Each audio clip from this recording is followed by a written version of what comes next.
नमस्कार, welcome to your own YouTube channel Wealth Creators. और मैं कल्पना गुप्ता एक बार फिर आप सब लोगों का बहुत बहुत स्वागत करती हूँ आपके अपने चैनल वेल्थ क्रिएटर्स पर। और रिक्वेस्ट भी करती हूँ, अगर जो अभी तक आपने चैनल को सब्सक्राइब नहीं किया तो प्लीज़ सब्सक्राइब करें, क्लिक द बेल आइकन। तो आज जो हमारा एपिसोड है वो वेल्थ क्रिएशन का, investing in the share market का सेकेंड एपिसोड है।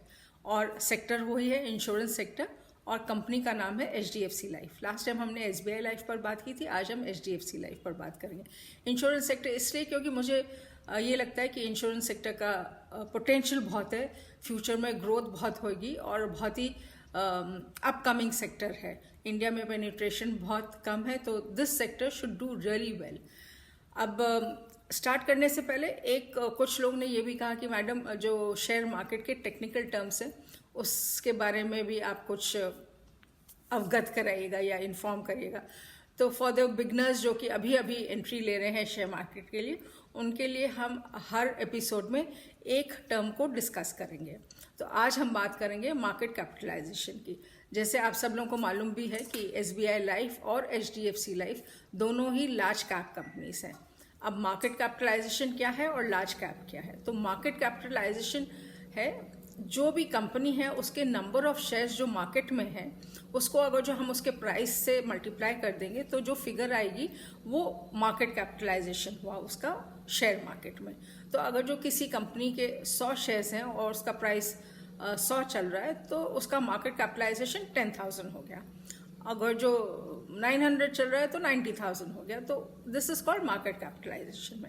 अब मार्केट कैपिटलाइजेशन के हिसाब से जितनी कंपनीज हैं शेयर मार्केट में उनको कैटेगराइज किया गया है into large cap, mid cap and small cap companies.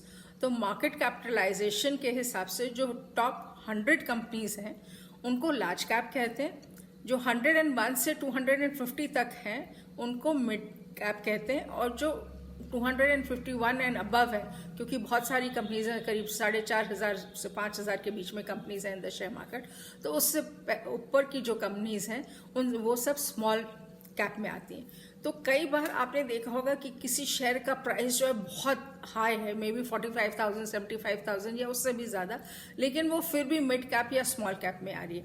ये इस वजह से होता है क्योंकि उसके number of shares in the market बहुत कम होंगे। तो जब हम शेयर प्राइस को नंबर ऑफ शेयर से मल्टीप्लाई करते हैं तो वो फिगर इतनी वॉल्यूमिनस नहीं होती, इतनी यूज नहीं होती कि वो लार्ज कैप में आए। बट कंपनी बहुत अच्छी हो सकती है, उसका शेयर प्राइस बहुत अच्छा हो सकता है, फिर भी वो मिड कैप या स्मॉल कैप में कैटेगराइज होती है। So this is about market capitalisation and large cap, mid cap and small cap companies. तो हमारी दोनों SBI लाइफ भी लार्ज कैप थी और HDFC लाइफ भी लार्ज कैप कंपनी। अब चलिए स्टार्ट करते हैं HDFC लाइफ इंश्योरेंस पर।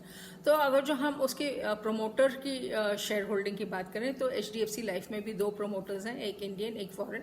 एक तो ऑफकोर्स HDFC ही है, और HDFC को इंडिया में इट्स अ ब्रांड नेम, सब लोग जानते ही हैं।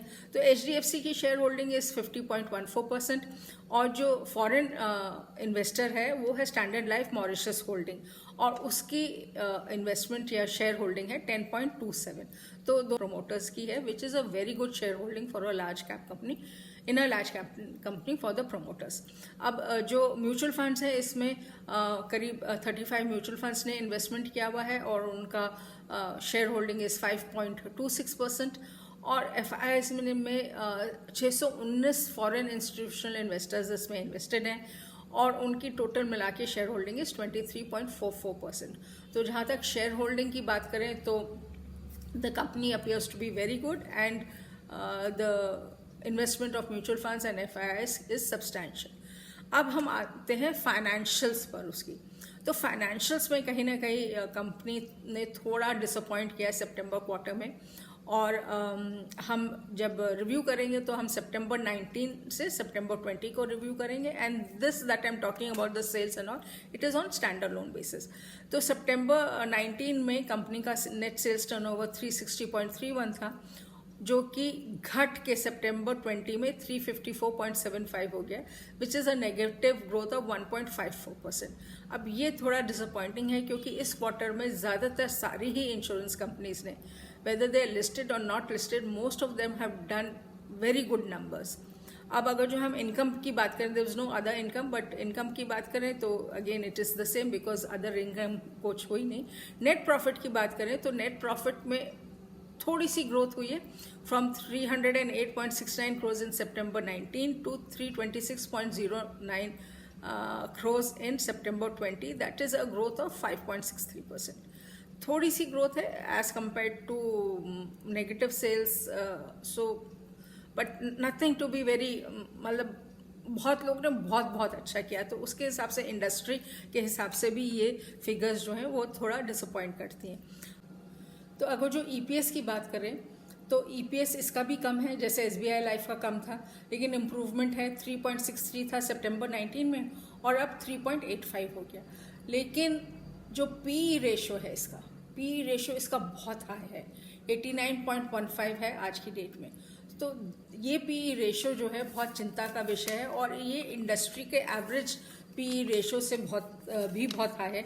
इंडस्ट्री का पी रेशो इज़ 68.54, तो इंडस्ट्री के पी रेशो से भी बहुत हाई है। This is a matter of concern. अब इसका अगर जो हम बात करें 52 वीक हाई एंड लो का, तो हाई इसका था 647 एंड लो वाज 340। तो ये तो हो गया एचडीएफसी लाइफ की पूरी परफॉर्मेंस। अगर जो हम एनालिस्ट की बात करें तो about 80% of the analyst ticker tape पर they have recommended to buy this share. लेकिन इसकी सितंबर की परफॉर्मेंस काफ़ी डिस्करेजिंग है। मतलब इस कोविड-19 के माहौल में सारी ही इंश्योरेंस कंपनीज ने, लाइफ इंश्योरेंस और हेल्थ इंश्योरेंस कंपनीज ने बहुत अच्छा बिजनेस लॉग इन किया है और इस माहौल में ये परफॉर्मेंस मेरे हिसाब से बहुत इनकरेजिंग नहीं है। सो आई वुड रिकमेंड दैट अगर जो आपको ये शेयर 560, 570 के बीच में मिलता है तो आप ज़रूर इसको ख़रीदें, अपने पोर्टफोलियो में रखें।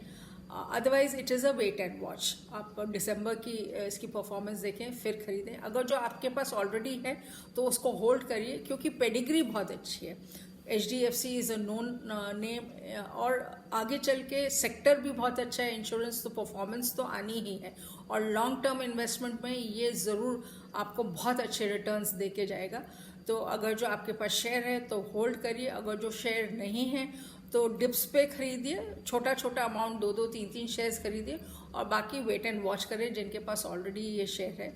और जो हम इसका एक जल्दी से कंपैरिजन कर लेते हैं between HDFC and SBI life. तो अगर जो हम इसका कंपैरिजन करते हैं तो अगर जो हम शेयर होल्डिंग पैटर्न देखें तो दोनों का शेयर होल्डिंग पैटर्न SBI का 60.70 और इसका 60.40 तो ऑलमोस्ट सेम है, बल्कि share holding pattern throughout ही सेम है। म्यूचुअल फंड्स का इन्वेस्टमेंट 5.73, 5.26 ऑलमोस्ट सेम, FIIs का 25.75 and 23.44। So if you see the share holding pattern और इन्वेस्टर्स, म्यूचुअल फंड्स और फॉरेन इंस्टीट्यूशनल इन्वेस्टर्स, तो दोनों में बहुत अच्छा उनका इन्वेस्टमेंट है। तो इसीलिए HDFC पर आप बेट ले सकते हो, HDFC लाइफ पर बेट ले सकते हो and you can purchase it on dips and keep it in your portfolio. हालांकि डिस्पाइट कि सितंबर में उसकी परफॉर्मेंस अच्छी नहीं आई है। सेल्स ग्रोथ की बात करें तो SBI ने बहुत अच्छा परफॉर्म किया। SBI की परफॉर्मेंस और जो हम ग्रोथ की बात करें it was 53.79% against negative growth of HDFC of 1.50। Profit growth SBI की 180.85% थी, इसकी 5.63 है। P ratio of SBI is 47.74, जो कि हमने कहा था बहुत हाई है और है भी हाई, बट उसके कंपैरिजन में HDFC की आज की डेट में 89.19 which is really high। और EPS दोनों का कम है, 3 and 3.85। So this is a comparison between SBI life and HDFC। लेकिन दोनों कंपनीज जो हैं उनका जो पेडिग्री है बहुत अच्छी है, दोनों कंपनीज बहुत स्ट्रांग है और सेक्टर बहुत स्ट्रांग है, पोटेंशियल ग्रोथ का इमेंस है। तो दोनों कंपनीज अगर जो आपके बास्केट में हो तो nothing like it. So this is all about HDFC life. अगर जो आपको ये वीडियो पसंद आया है तो इसको लाइक, शेयर और सब्सक्राइब करें मेरे चैनल को। Thank you for watching this video. Look out for my next video and till then be safe, happy investing and take care.